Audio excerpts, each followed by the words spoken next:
दोस्तों, मैं आज तुमको एक चीज़ बताऊं कि जो किसी को नहीं पता कि अपाची 160 आरटीआर है और इसमें जो प्रॉब्लम आ रही है, तो मैं न्यूट्रल बत्ती की प्रॉब्लम आ रही है। बहुत से लोगों को ये नहीं पता कि जैसे क्लच भींचते हैं तो ये न्यूट्रल बत्ती आती है और भींचने पर जाती है, आती है, जाती है। तो इसका मैं आपको रीज़न बताऊंगा। तो भाई, अगर आप हमारे चैनल पर नए हैं तो हमारे चैनल को सब्सक्राइब करें, लाइक करें, शेयर करें। क्योंकि बस दो प्रॉब्लम है, एक तो से क्लच की जो सेटिंग होती है स्विच की वो, और एक क्लच भींचने पे न्यूट्रल बत्ती आना। तो भाई, आपको ये प्रॉब्लम मिलती होंगी स्प्लेंडर बाइक में भी, होंडा शाइन में भी, और ये अपाची में भी। तो आज मैं इसकी छोटी सी प्रॉब्लम है, बस कोई ज़्यादा बड़ी नहीं है। तो इसकी मैं आज आपको एक ख़ास बात बताने वाला हूँ, क्योंकि 95% मैकेनिक भाइयों को बिल्कुल भी पता नहीं है। 95% ये प्रॉब्लम आती कहाँ से दिक्कत आती है। तो लेके चलते हैं, आपको वायरिंग दिखाता हूँ कि अगर आपको लगता है कि आपकी प्रॉब्लम यहाँ से है, कहीं से वायर शॉर्टिंग है, या कोई प्रॉब्लम आ रही है कि वायर शॉर्ट है, तो भाई ऐसा कुछ नहीं है। कहीं से कोई वायरिंग शॉर्ट नहीं है, मत्थे के अंदर से भी नहीं, ना हैंडल मोड़ पर से। सिर्फ दो ही प्रॉब्लम है, और एक प्रॉब्लम इसकी न्यूट्रल बत्ती की और दूसरी इसके क्लच की स्विच की।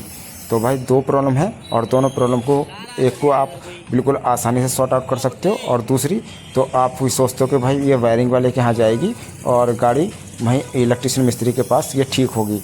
तो भाई, मैं गियर डालता हूँ, और गियर डालने के बाद निकाल के देखते हैं। देखो, क्लच भींची, छोड़ी, क्लच भींचने पर, छोड़ने पर ये न्यूट्रल बत्ती की प्रॉब्लम आ रही है। तो क्यों आ रही है ये प्रॉब्लम, तो इसे मैं आज सॉर्ट आउट करने वाला हूँ, और आपको ये ज़रूरी ख़ास खबर वीडियो में दिखा रहा हूँ। ये इस लिए ख़ास व्यू पॉइंट है। तो भाई, हर किसी को नहीं पता है ये प्रॉब्लम आती कहाँ से नहीं आती है। तो पहले हम इसकी सीट उतारते हैं, और सीट उतारने के बाद आपको दिखाता हूँ। भाई, 2 मिनट का काम है, और 2 मिनट में आप इसकी प्रॉब्लम सॉल्व कर सकते हो।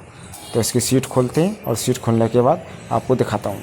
तो आप सोच रहे होंगे कि भाई सीट खोल रहे हैं, और सीट खोलने के बाद इसकी प्रॉब्लम सीट के पीछे होगी।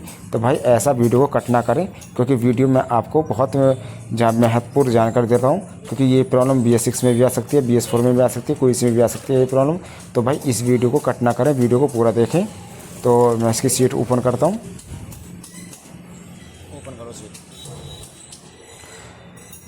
तो आप भाई, बिल्कुल अगर आप हमारे चैनल पर नए हो तो हमारे चैनल को सब्सक्राइब करें, लाइक करें, शेयर करें, और इन मैकेनिक भाइयों को वीडियो जरूर शेयर करें जिसके बारे में इस जो न्यूट्रल बत्ती क्लच दबाने पर आती है, इसके बारे में कोई भी पता नहीं है। क्यों नहीं पता है, क्योंकि इस चीज़ की जानकारी नहीं है, और कहाँ से ये प्रॉब्लम आती है, कहाँ से नहीं आई है।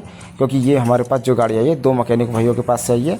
क्योंकि एक ने कहा कि कहीं ना कहीं से इसका क्लच स्विच बेकार है, तो क्लच स्विच चेंज कर दिया, जो सेल्फ रहती है क्लच दबा के, तो यहाँ से भी कोई मत्थे में से कोई प्रॉब्लम नहीं है।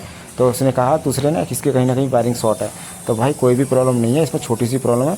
तो ये जो मैं रिले दिखा रहा हूँ आपको, तो आप सोच रहे हो कि भाई ये रिले लगती है कहाँ गाड़ी में, तो भाई ये होंडा शाइन में भी लगती है, स्प्लेंडर में भी लगती है, और ये अपाची में भी लगती है। तो भाई, ये प्रॉब्लम जो है बहुत छोटी सी प्रॉब्लम है, और इस रिले की वजह से आपको दिक्कत आ जाती है।